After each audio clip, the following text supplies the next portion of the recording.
Le livre des Actes des Apôtres n'a pas de conclusion parce que Dieu cachait quelque chose. Apprenez pourquoi Dieu a dissimulé l'identité choquante des 10 tribus perdues d'Israël lors de la création du livre des Actes et a plutôt révélé cette vérité impressionnante dans ce temps de la fin, maintenant sur la clé de David avec Gérald Fleury. Bonjour à tous. Il y a un psaume, le psaume 33, verset 15, où il est dit que Dieu seul a fait notre esprit. Or, nous avons un esprit de type divin et Dieu a créé cet esprit. Il nous a créés. On n'utilise pas souvent cet esprit de la manière dont Dieu utilise le sien et cela nous cause beaucoup d'ennuis.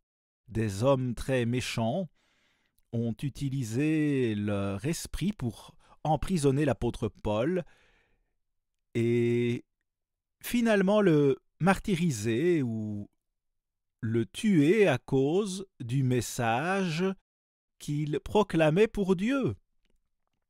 Il y a quelque chose qui ne va pas du tout dans la pensée de l'homme.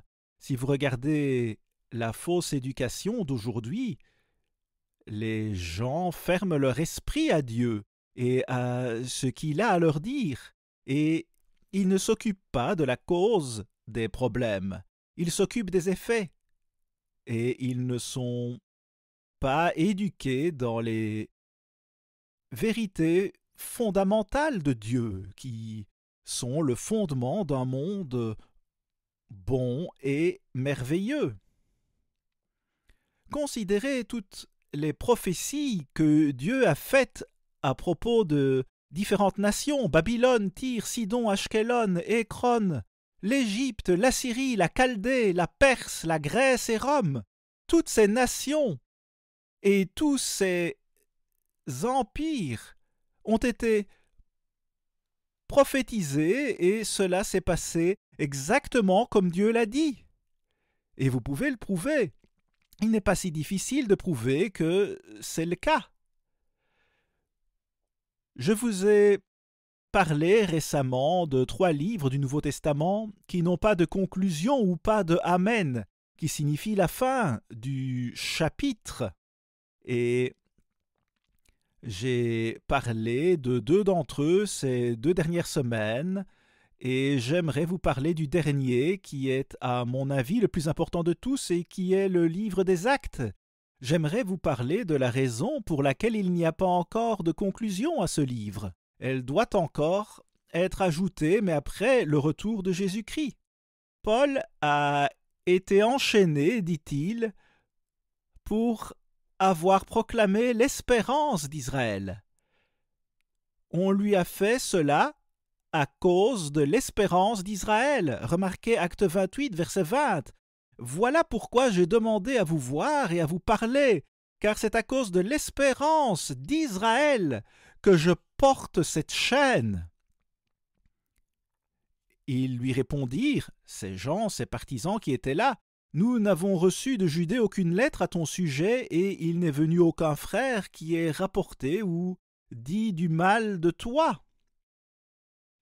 Mais nous voudrions apprendre de toi ce que tu penses, car nous savons que cette secte rencontre partout de l'opposition. Alors, ces gens étaient là à Rome. Et ces gens indiquent que Pierre n'a jamais été là, vraiment, à Rome, parce que ce message n'y était pas du tout parvenu.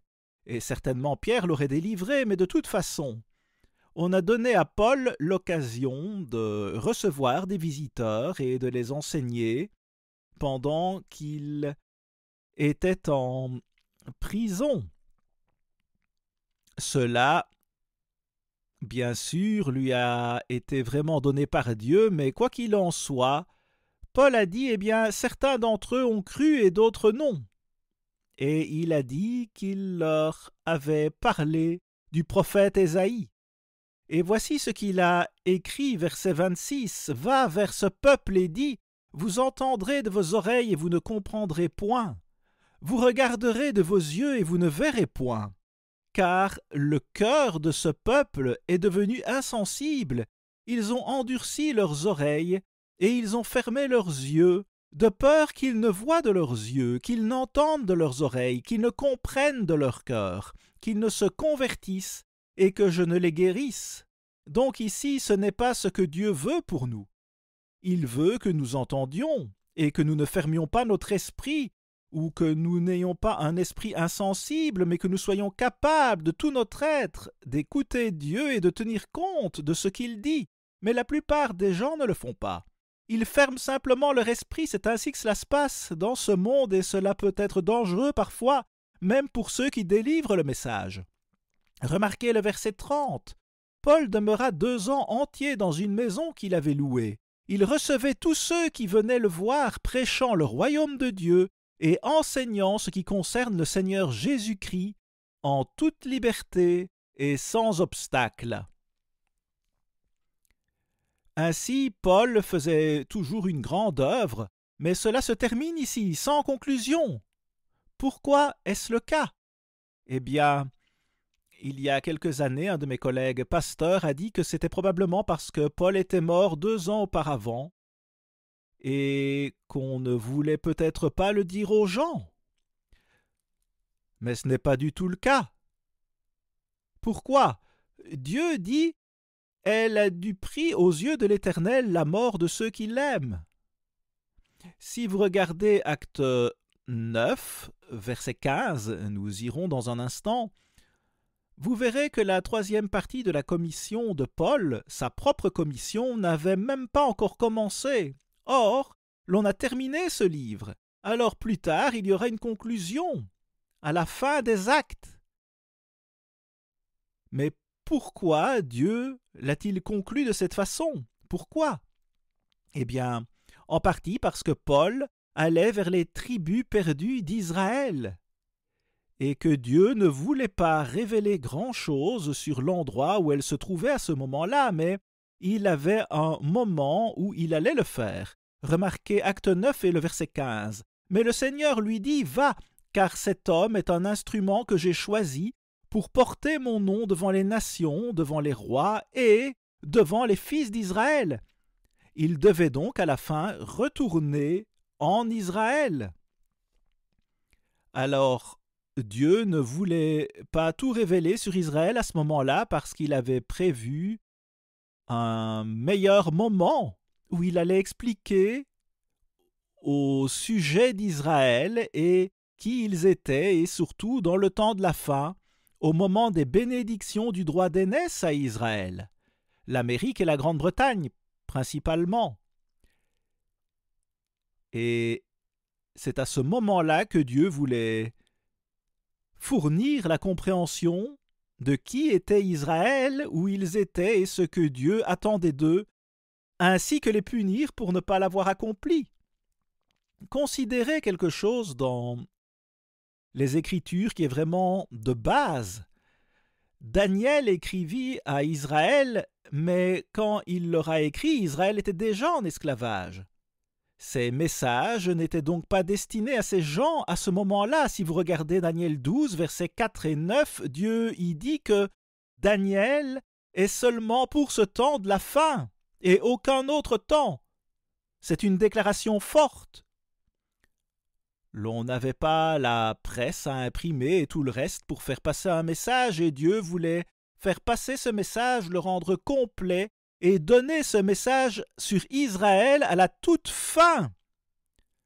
Quand Israël aurait reçu le droit d'aînesse et Juda serait devenu la nation du sceptre.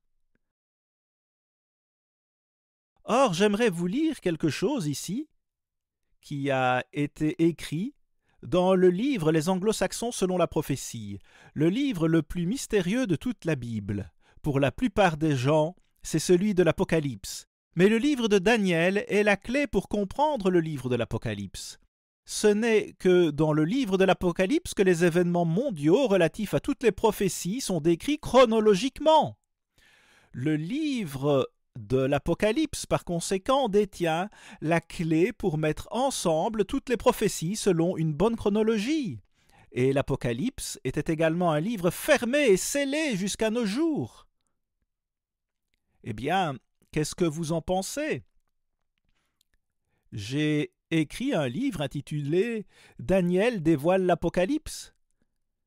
Si vous regardez le livre de l'Apocalypse, vous devez réaliser que Daniel ne concerne que le temps de la fin et que Daniel dévoile le livre de l'Apocalypse. Ce qui signifie que le livre de l'Apocalypse concerne l'époque dans laquelle nous vivons actuellement, cette époque même à laquelle nous vivons. Eh bien, ces deux livres, Daniel et l'Apocalypse, sont au cœur même de la prophétie biblique.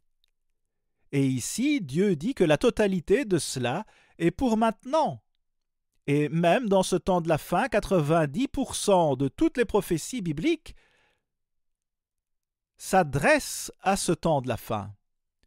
Et ce message concerne l'espérance d'Israël.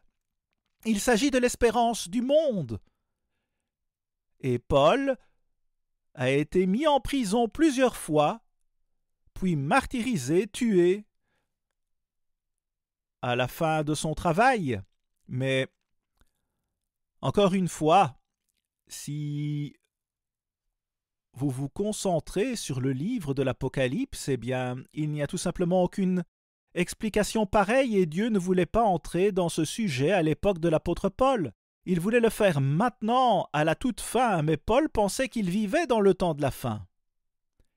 Et il a dû apprendre, avant sa mort, que ce n'était pas le cas. Il y a donc une explication plus complète maintenant au temps de la fin, et comme je l'ai dit, 90% de la prophétie est pour ce temps de la fin. C'est à ce moment-là que Dieu veut vraiment nous donner toute la révélation divine, tout ce qui devrait nous être révélé, et tout cela se trouve dans la Bible. C'est juste là pour nous. Et bien sûr, Dieu utilise cela pour nous préparer au merveilleux monde à venir et nous allons aider Jésus-Christ si nous faisons notre travail. Nous allons l'aider en partageant avec lui le trône de David et en enseignant au monde l'espérance d'Israël. Et toute l'humanité va devenir Israël. Tous ceux qui ont jamais vécu vont devenir Israël s'ils obéissent à Dieu. Mais vous pouvez voir pourquoi, dans ce temps de la fin, nous pouvons servir de témoignage au monde comme aucun autre âge sur cette terre, compte tenu de la technologie incroyable que nous avons, et nous pouvons faire circuler notre message dans le monde très facilement à cette époque. Les anglo-saxons, selon la prophétie, expliquent les 12 tribus, et les 3 tribus qui sont principalement dans la ligne de mire de Dieu aujourd'hui, à savoir les nations du droit d'aînesse, l'Amérique et la Grande-Bretagne, et la nation du sceptre, le petit État juif.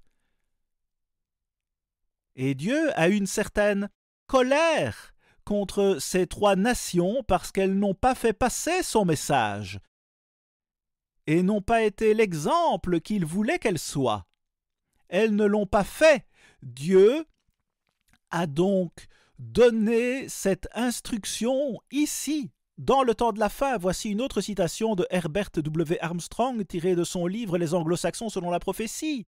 Il écrit « Cette clé est la connaissance de l'identité des peuples américains et britanniques, ainsi que celle des Allemands. » Dans les prophéties bibliques, cette identification surprenante et révélatrice constitue la preuve la plus sûre de l'inspiration et de l'autorité de la Sainte Bible.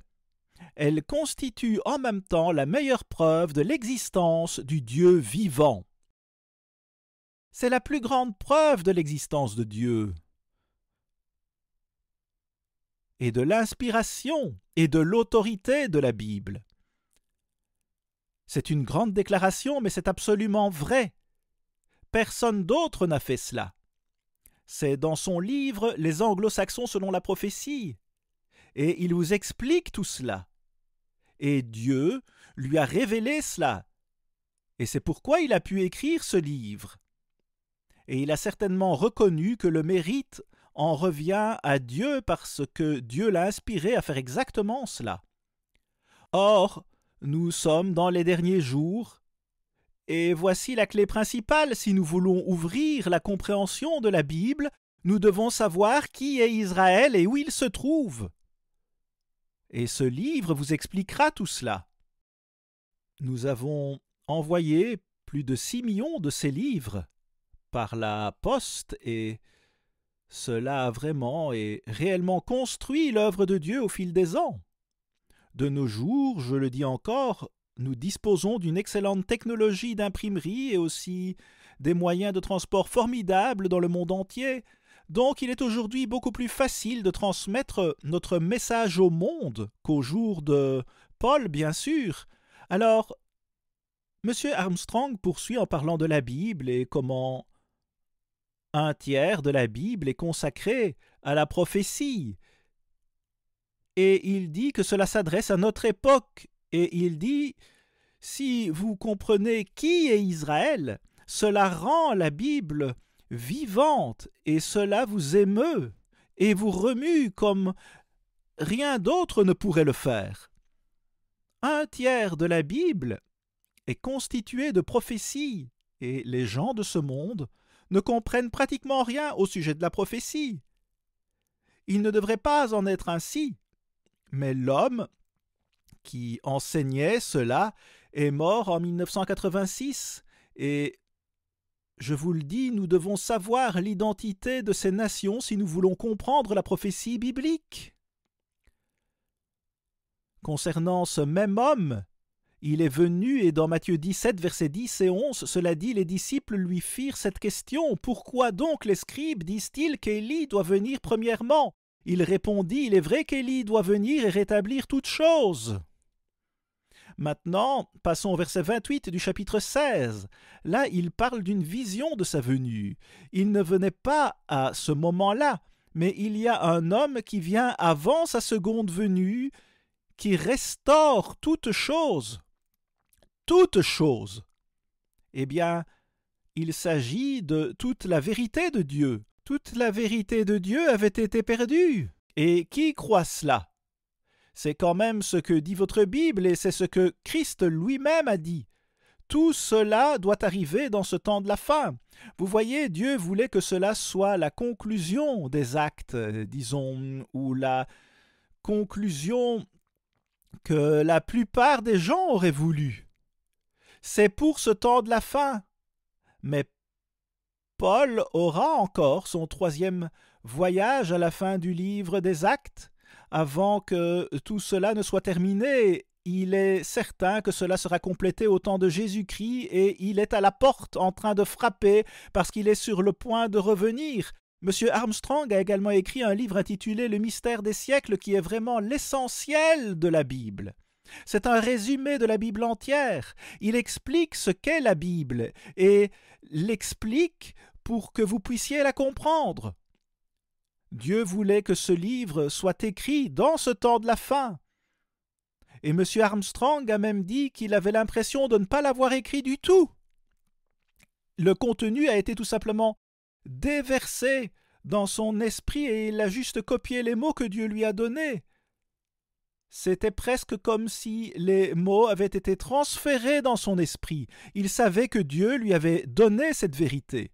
Mais encore une fois, Dieu veut que nous nous concentrions sur le temps de la fin et que nous nous fassions une idée de ce temps de la fin et de ce qui se passe. Cela vous donne toute l'histoire. Et Dieu veut que tout soit transmis dans ce temps de la fin. C'est pourquoi 90% des prophéties de la Bible sont pour aujourd'hui. Et pourtant, l'on n'entend presque rien à ce sujet dans ce monde. Où nous dit-on quelque chose sur la prophétie?